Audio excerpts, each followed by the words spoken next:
This is the Darren Paltrocast with Darren Paltrowitz. Paltrocast. I've been interviewing musicians, comedians, and all sorts of entertainers for almost 20 years.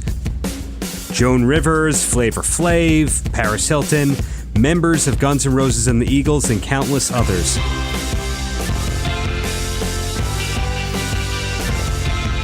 This show is about artists and why they do what they do. Paltrocast. Thank you for checking out the latest edition of the Paltrocast with Darren Paltrowitz, a very special holiday edition indeed. Whichever holiday you are choosing to celebrate, or holidays, I hope this finds you happy, healthy, safe, warm, and getting some great presents. So in this edition, cutting to the chase, I spoke with three entertainers who are all successful and doing very interesting things. And those are Dizzy Reed, Phil Anselmo, and Richard Holliday. First up is my interview with Dizzy Reed. Dizzy has been in Guns N' Roses as a keyboardist, percussionist, and backing vocalist for almost 30 years. Yes, almost 30 years. And being in one of the world's top bands for almost 30 years, it's interesting to see how he's been able to hold on to everything for so long, yet also stay busy with his own band, the aptly titled Hookers and Blow. And also last year he released his first ever solo album, which is called Rock and Roll Ain't Easy. We talked about all that, and I also pinned him down a little bit about some Guns N' Roses stuff, like what it was like writing music for the famous album Chinese Democracy.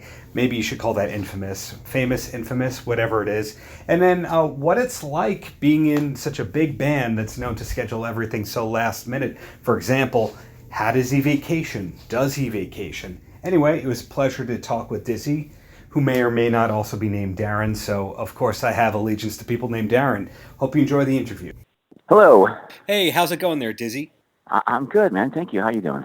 I'm doing great. I had the pleasure of being in Louisville, Kentucky when you were a couple of weeks ago. Was that a memorable experience for you? Fantastic. That was a great show. It was awesome. Last year was your first ever solo album, Rock and Roll Ain't Easy. What took so long to finally get a Dizzy Reed solo album? Because, of course, Hookers and Blow is your own band, but there was never a Dizzy Reed proper solo album before that. Well, the funny thing is we actually started that record about 12 years before it came out. So for a variety of reasons, it took a long time to come out. There was just lots of little issues and logistic elements and finding someone to mix it and finding a label for it. But it was a labor of love. And I kind of gave up on it a few times, but my wife and some of my friends that played on it talked me into, pursuing it still. And when we finally did get a home with Gold Robot Records and they put it out, I had no expectations for it, so I was just happy that it was out. So, but everything's been pretty good since then. So, yeah, there was, a lot of reasons, but happy that it's out finally. Do you have another solo record already in the works? I am currently working on a second record, and it's about halfway done. But I'm simultaneously recording the Hookers and Blow record. So that will be out probably before my solo record. Stylistically, are they different from one another? Because you're obviously the driving creative force of both of them. Well, the Hookers and Blow record is all cover songs. So that's kind of what we decided we were going to do. It was, and we picked some good ones, some ones that we wanted to do, and some ones that we thought we should do, and probably some ones that maybe we shouldn't have done, but we did them anyway. So it's going to be it's actually turned out really cool. And on this new solo record that you're working on, are you playing most of the instruments on it? And I ask that because you're always thought of as a keyboardist, but you do play pretty much everything. Well, I sing. I'm singing everything. And I do play guitar, but not in front of people, I guess. It's something that I picked up when I was a kid, just for writing.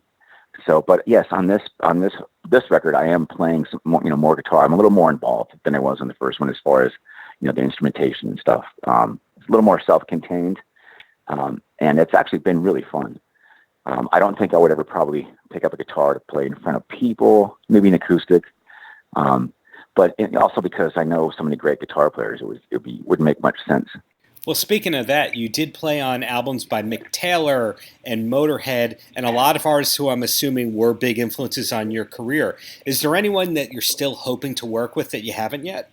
Oh man,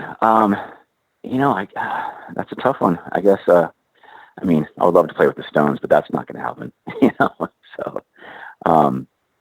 But I've been really fortunate over the years to play to record with a lot of great bands and perform with so many great musicians, and I'm just really thankful for what I've been able to do. One of the things I love most about your career is how you could be playing arenas and stadiums in 1 week and then be playing clubs and jam nights the next week. And you kind of have this versatile thing where you're playing with a huge band and then you're doing intimate kind of stuff. Does that kind of thing happen in other facets of your life where you're at the high end and also the low end at the same time and happy about it? Well, it's at the end of the day, it's still a show. We're still performing for people and hopefully making people happy and, give them something to remember. But I think, my life is kind of a dichotomy sometimes. I'm a Gemini. I can't help it. But, I try to keep, outside of the music, I try to keep things, as kind of a level as possible, but it's not always easy. I think, probably emotionally, if you knew me, some of my reactions to certain things are probably a little bit high and low sometimes, but I just try to enjoy the high moments and just, see the low moments for what they are and just move on. Right. And you had success before the internet was a normal thing. So your discography online, I'm sure, is incomplete. Were you doing a lot of sessions over the years where people don't realize, hey, that's Dizzy playing on the record? Not so much. When I joined Guns N' Roses back in whenever it was, I was kind of really just dedicated to GNR, and I've tried to remain so over the years as much as possible. And so there wasn't a lot of. Also, another thing too is back then there wasn't a lot of keyboards on rock stuff. It was kind of a thing that just it's almost taboo to have a keyboard player in your band back then. So I think with me performing with Guns N' Roses was one of the first times that a heavier rock band had a keyboard player on stage as part of the band. So, or at least it had been for a while. So yeah, I wasn't really doing a lot of stuff back then, although I did play on pretty much everybody's solo records. I played on Gilby's solo record and Duff's solo record and Slash Snake Pit's first record. Yeah, that is true. You bring up a good point there because Kiss had a keyboard player on the side of the stage. Ozzy has over the years, etc. Was there ever a point where you almost were on the side of the stage for Guns? I have a feeling it was discussed. I just really, I don't know. My reaction might have made them change their mind. Hopefully, I think I was kind of upset, but I think Axl has always gone to bat for me with stuff like that, and I really appreciate it. And I think once I got out there, and it just made sense to everybody that I was part of the show. Well, one more GNR question, if you don't mind. I love the Chinese Democracy album, and you co-wrote a healthy amount of that album. Were you in the room together with Axl writing that, or is it kind of like the songs were jammed on, and then later you saw your names in the co-writes? That whole album was just it's a collection of a lot of people working together at various studios over a few years. So I think at certain times people brought in ideas when we were maybe asked to, or when we decided we wanted to explore some more. So that happened, and then they worked up as a group, as a band, and ultimately Axl oversaw what was going to be on the record and how it was going to sound, and which is something he's amazing at doing. And so yeah, it was there was many hours and days and nights of a group of guys in a room working out song ideas. Got it. And so your next solo album, which you spoke a little bit about, is that coming out on Golden Robot? Is there a label attached to it? That is the plan. So we signed there's an option for a second record. So that's what I'm working on now. And have you ever been tempted to write a memoir or do anything outside of the traditional musical realm that's creative? Like a book, you mean? Sure. Now, I know that you acted in a film or two, And some people who are very creative also, have aspirations to be a podcaster or an author. So I'm curious if that ever hit your creative radar. I guess I kind of thought about it sometimes. It's fun to talk about stuff like that, but haven't really. I don't have any plans for anything like that in the future. But you never know. I mean, I do enjoy acting, but it's just that's something that if I'm going to do something like that, I really kind of feel like I need to dedicate a shitload of my time to it to make sure that it's done right. And right now, my main focus is on just making records and touring, and that's what I'm doing. But you never know. If something comes up in the future, I'm always willing to try new things. And yes, creative outlet is a good thing. So we'll see. And I'm not asking specifics here, but do you know what your 2020 is looking like? No. As a matter of fact, we were just discussing that today. I'm not sure yet. I think there's going to be some touring. There's definitely going to be some touring, some sort or another, and some new music coming out. So that's kind of what I'm hoping for. That's where it's at right now. Well, the angle I was coming from is in terms of productivity, because of course, if you look at your discography and your touring over the years, you've worked every year in some form, but it seems like a lot of what you do kind of comes to you a week or a month in advance.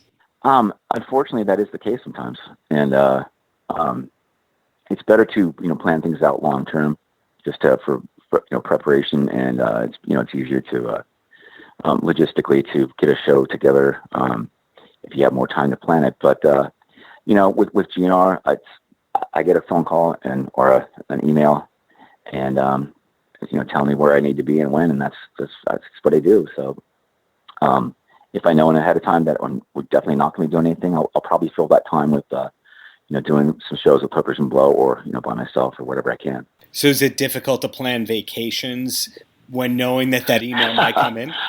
What's a vacation? Well put. So ultimately, is there anything that you wish more people knew about Dizzy Reed in general, besides him being a hardworking keyboard player and vocalist? Yeah, no, I don't know. That's all they need to know, really. That's what I do. You know what? If you want to drink a shot of Jägermeister or something, I'm the guy probably to do that with. Better you than me. So in closing, Dizzy, any last words for the kids? Thank you for everything over the years, for your support, and to all the fans. And that's, we do this for you guys. And there'd be none of it without you. And we really appreciate it. And I really appreciate it. And we hope to see you out there very soon, wherever you are. From one Darren to another, thank you so much for your time. You gave me a ton to work with, and looking forward to seeing you in New York very soon. Awesome, man. Thank you, Darren. I appreciate it, man.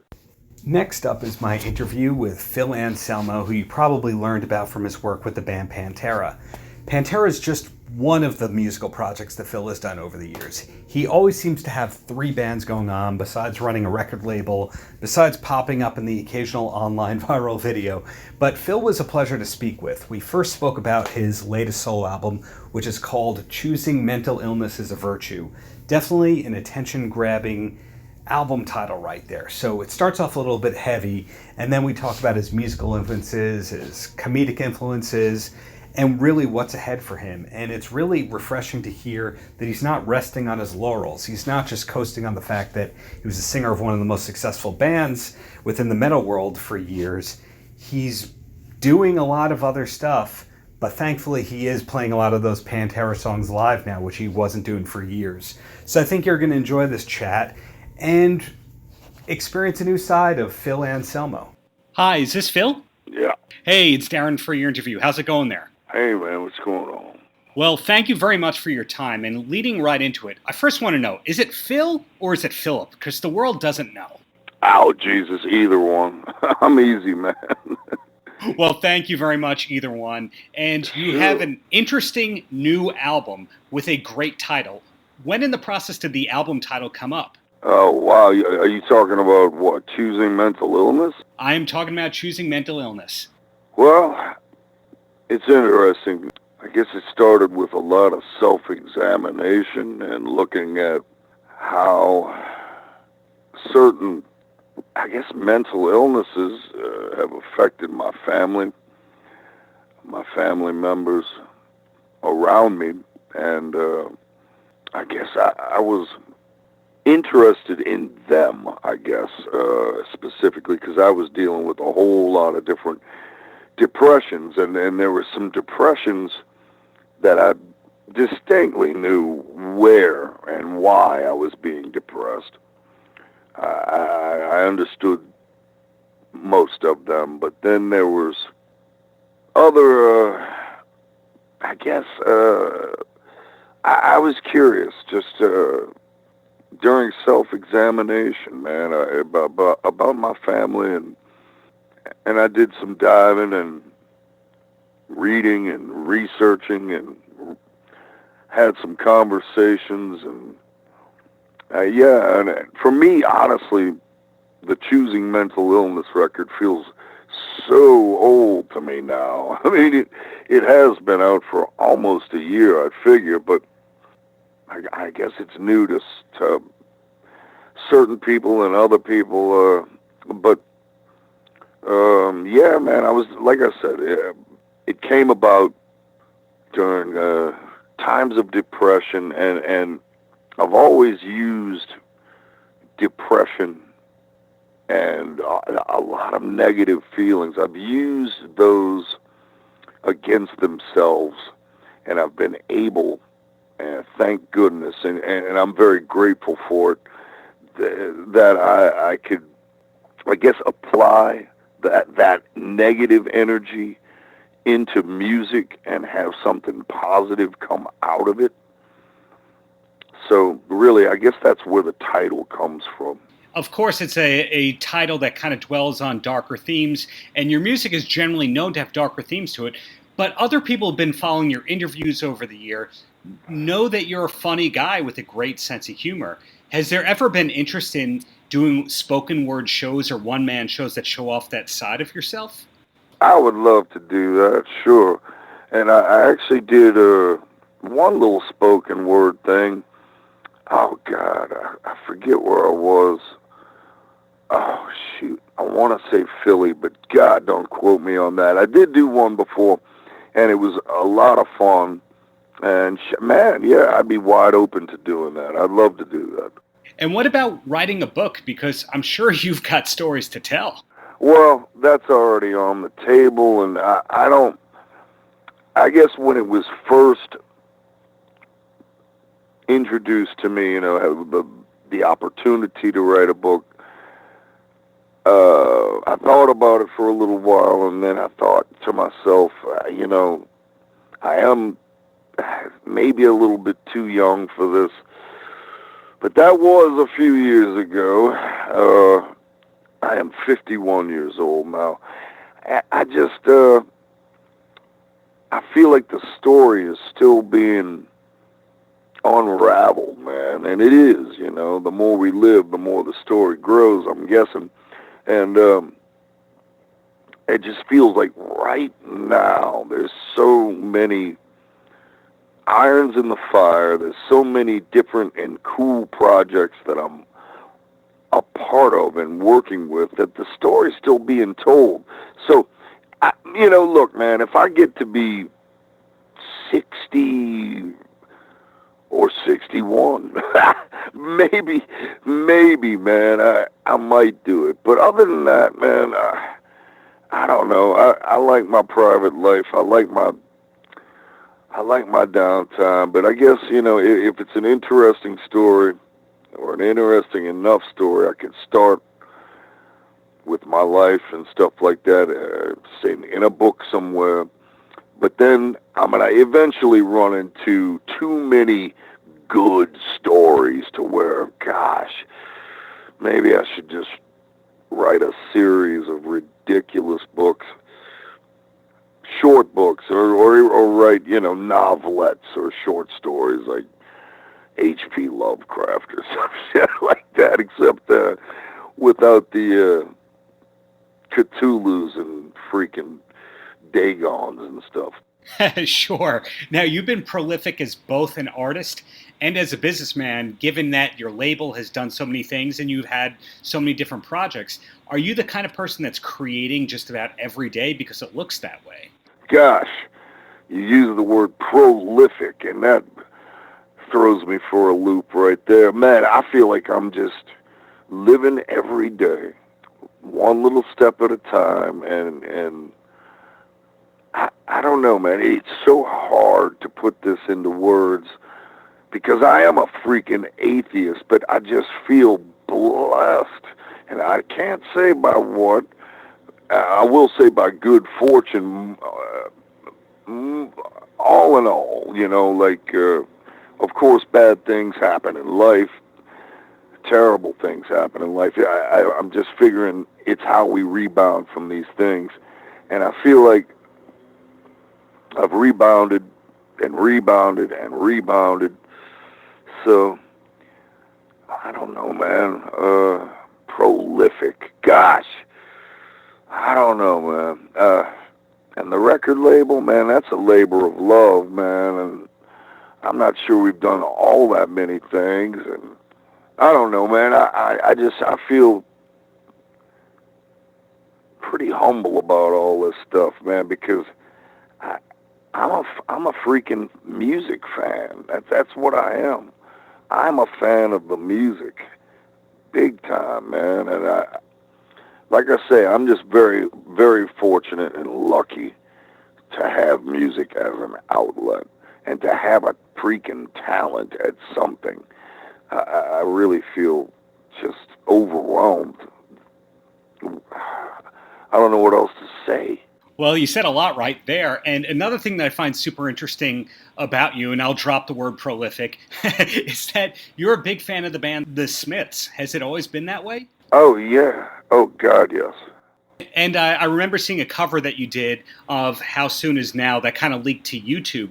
But were you a fan of the Smiths in your Pantera days as well, or is that a later in life discovery? Oh, I was a fan, totally, yeah. Since, I guess I don't know, 16, 17 years old, I've been a fan for sure.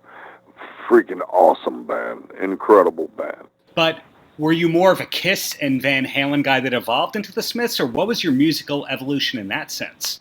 I was a rock fan early, so definitely a Kiss fan, Van Halen fan, and then I guess, somewhere in junior high school, I started meeting different people, hanging out with different crowds, because I got along with everybody, man. I was one of a handful of dudes, I guess, by 10th, 11th grade who had long hair and whatnot because I was playing in bands, but I got along with everybody, so I would hear a lot of different music, at social settings and parties and stuff like that. So a lot of it sunk in, and the Smiths were tops. Them and that early Cure, too, the 17-second record and Faith, those two records in particular, man, just really, really early U2. I mean, I guess that you would, if you grew up when I did, you'd see the just video after video on MTV of great U2 songs, and a lot of that music back then, man, just stuck with me. So yeah, I've been a fan, and that is how it happened, man. Like I say, rock fan first, pop fan later. And also on the influence end, I really liked the video you did with Dave Hill. That comedy side of yours that not everybody knew was there. Was stand-up comedy a big part of your upbringing as well? It's funny you say that. It's not, but I did, you got to figure when I was growing up, that was right when Steve Martin was just getting big. I grew up in a house where we had the live Steve Martin records, Let's Get Small and Wild and Crazy Guy. So we would listen to those records and crack up, at the house when I was a kid. And, so it was there, but I don't know, man.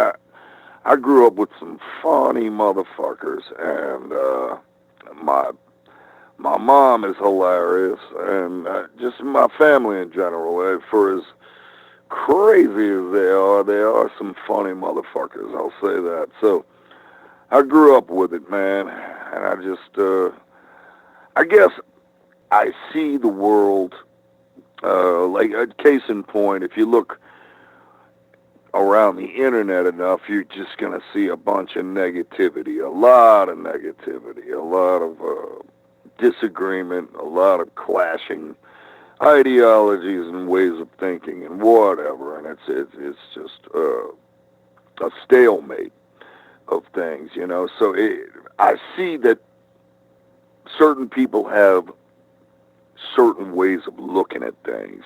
I'm one of the types that knows, you know, if you look at something in a negative light for too long, it's just going to rub off on you. And if you look at things with an absurd sense of humor, then I think it's a little bit lighter on the soul, a little bit lighter on the brain, man. So I just choose to try and stay up fucking beat, man, and keep things funny, man. You know, it's just, fuck, it makes things, I guess, it makes life a bit lighter, if you know what I'm saying. Absolutely, and being respectful of your time here. In closing, Phil, any last words for the kids? The kids? Shit. That's interesting you bring up the kids, because just lately, man, with the Illegals, we've been doing a collection of Pantera songs. Live, of course, is what I'm talking about. And man, I got people that are in the audience that are my age, and then I got a 15-year-olds, 14-year-olds, 13-year-olds, depending on the show. I love to see the influx of new blood that never got a chance to see Pantera before. I love seeing them there.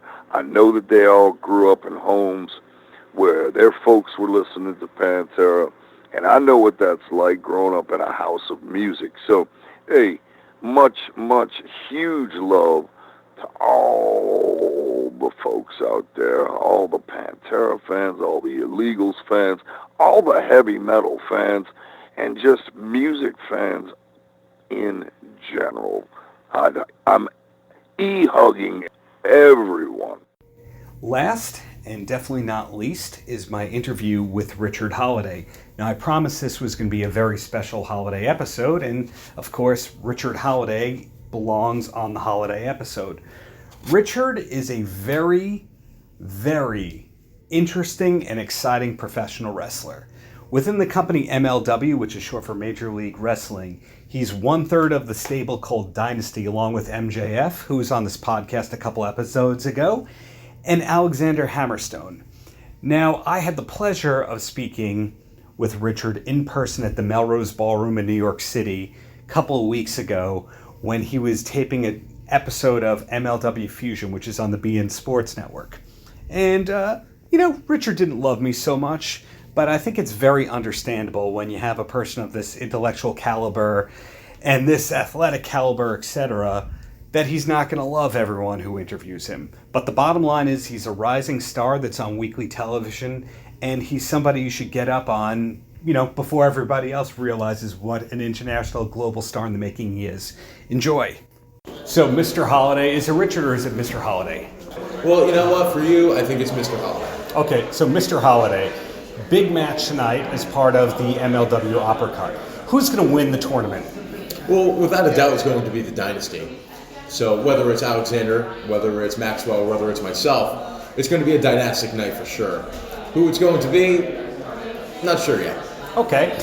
Putting all that aside, been a big year for you career-wise. Of course, everyone knew it was going to be a big year for you career-wise. But is there something you're most proud of from your 2019? Dynasty. Without a doubt, I think the Dynasty is something that the consumers have completely gravitated towards and has become not just a staple, but pretty much the whole show of Major League Wrestling. Really think about it. 3 guys who came together, who nobody thought would come together and make this work. Mm-hmm. Make this the most watched segments on MLW, the most talked about segments on MLW. It might even have a broader reach than that. It might be some of the most talked about segments just in professional wrestling in general. So if I look back on 2019 with good retrospective, I'm definitely looking at the Dynasty as my most proud. If you want to call it an accomplishment or just a moment in time, for sure. Now, obviously, you're the marketing genius behind Dynasty. Everyone knows that. Now, when you ask people who are entrepreneurs about when they first knew that they were good at marketing, you'll hear, oh, I had a lemonade stand when I was 8. Is there a first moment when you knew that you were just savvy in terms of promotion? Well, it's no secret that I do have a degree in marketing. So that right there gives me a leg up. Just before I even entered the business of professional wrestling, I understood marketing from a deeper perspective. And that's all professional wrestling is marketing. That's at the grassroots of it. All it is, and people overcomplicate professional wrestling. They try and do too much. Right. But marketing is key. And sometimes simplistic marketing approaches are what's attractive to consumers. So for me to understand that and bring that to Major League Wrestling and then bring that implementation into the Dynasty, that was a big contributing factor to our success. Right. So all that said, a lot of people use wrestling as a springboard. They say, I'm going to be an actor after my in-ring days are over. Do you have your life planned out? And feel free to say, no, I'm going to be a world champion for the rest of my life. But do you have other aspirations outside of wrestling? Well, listen, I could tell you that I'm going to be a world champion for the rest of my life, but that's just not what I want to do. I don't want to be 65 years old getting in the ring and having 5-star matches. That's not a goal of mine. I can tell you goals of mine would be to have a very long and lengthy professional wrestling career and decide to hang it up on my own terms when I want to hang it up. I want to own a string of coffee shops and place them all around the country. That is a dream of mine. You didn't see that coming. I did not see that coming, and I'm going to have a question or two about that afterwards, but keep going. Absolutely. It's pretty much to go down as one of, if not the greatest professional wrestler to ever grace the earth. Everybody says that, right? But it's the truth. You don't get into this business unless you want to be the best. But outside of that, I do have interests outside of professional wrestling. I think I could make it in Hollywood. I think I could make it in any entertainment industry that I honestly wanted to. I could be a model if I want. The people listening to this can't really see the way I'm dressed right now, but I could more than likely be a model. But I think right now it's pro wrestling and coffee shops is my immediate focus. And coffee, not kombucha. I do drink kombucha. I do drink quite a bit of it, but I'm a coffee guy, yes. Okay, what is because if people are listening to this, they're going to see you in public and they go, the next round's on me. Not that you need the money, of course. What kind of coffee should they buy you when they see you? Well, if they do happen to run into me in a coffee shop, it's one of two things. It's either I'm going to be in a Starbucks, and I'm going to get a venti iced Americano, black, no room for cream, thank you. And then if I'm in a more boutique coffee shop, then I like to enjoy a cortado, which is an espresso-based drink. It is equal parts espresso to equal parts milk. I do oat milk because I do not drink dairy because I am not a baby. But those would be the two things that I would say. If you want to really please Richard Holliday, either get me a venti iced Americano, black, no cream, or a cortado, oat milk. Okay. And are you very specific about food, or is coffee the number one for ingested kind of, things? Well, yeah, I'm very specific about food. I mean, if you take a look at me when I'm in the ring, I'm absolutely shredded and I look fantastic. Duh. And I'm not like one of the fat boys in professional wrestling. I don't do any dairy. Like I said, dairy is for babies. I'm a full-grown man, so I don't drink milk. Other than that, it's a lot of lean meats, vegetables, things that fat people don't eat. So that's what I do. That's how I'm so successful, and I'm going to continue to do that. So we've learned a lot about you here. So I'm going to end on a high note and say, any last words for the kids, Mr. Holliday?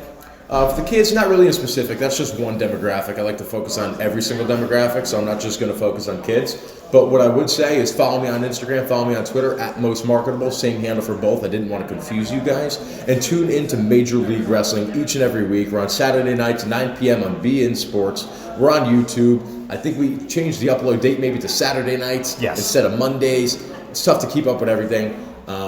But that is what I would say to the consumers out there. Thanks for listening to the Paltrocast with Darren Paltrowitz on the Pure Grain Audio Network. More information on the Paltrocast can be found online at www.puregrainaudio.com. Until next time, have a great Shabbos.